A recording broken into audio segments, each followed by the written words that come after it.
a lot of people might not be familiar with Isfm. No. And that is, of course, where you work. You're one of the ambassadors for Isfm. Do you want to tell us about that?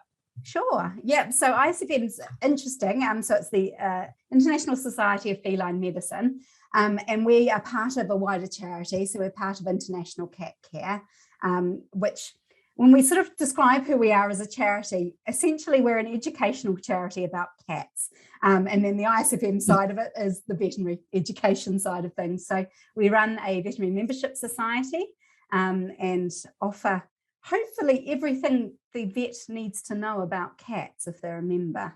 So we have regular webinars, a forum space where you can ask advice and questions from people far smarter than me. And I sometimes attempt to help, but probably make things worse. I doubt. I try and give supportive. You're doing great.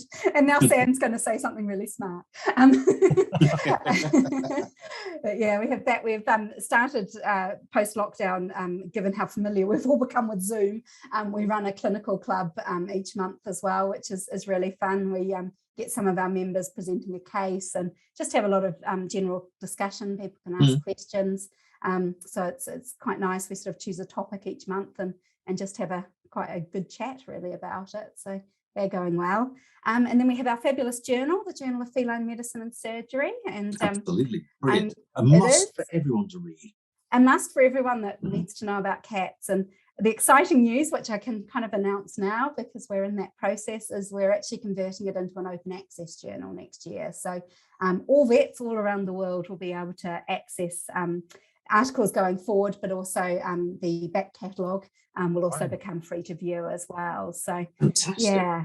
Fantastic. So it's really exciting, and it's it's sort of something that we're making some changes to Isfm membership, because the journal, printed journal, has historically been part of the benefits of being a member, but we're trying to do what we can globally to improve cat welfare, and so making the journal open access is a really important step in that. And then for our members, I had a lovely meeting this afternoon with your podcast producer, because we're going to start doing our own podcast, and part of that will be interviewing some of the authors for JFMS, especially for the clinical reviews. So there's exciting things coming. Oh wow! Your own Isfm podcast. While I'm plugging, the other thing that's now a massive benefit of being an Isfm member is see what we've started, Julian. I know. Everybody's doing it. It's the sales. The trendsetters. We're always happy. Everyone's going to be bald, old, and overweight soon. That's really cool. So what are the plans on that, Natalie, if you can give without giving too much away? Well, we're also making a big part of our membership benefit access to our congresses as well. So members have always had a discount to come in person to the Congress, but we're recording everything this year, and they'll be able to basically get a virtual ticket as part of their membership. So those that can't join us in person in Rhodes, if you're an Isfm member, you'll be able to catch up on everything from the recordings. Is there any stuff that the Isfm does for general public as well as supporting the veterinary industry? Yes, most of our main website is actually all health advice and information for members of the general public. So we find a lot of vets do refer their owners to our website.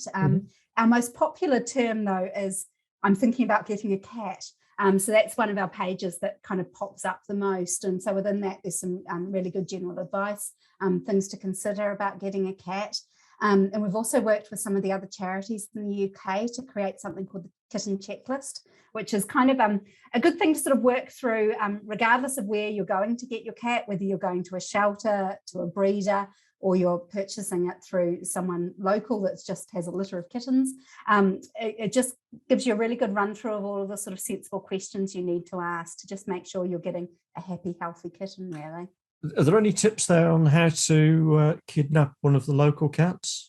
Generally, we encourage to avoid that. So we do have advice about if you come across a stray cat, and this is not the neighbour's cat that you've been enticing into your house with food. We definitely advise if the neighbour's cat comes visiting, don't feed them.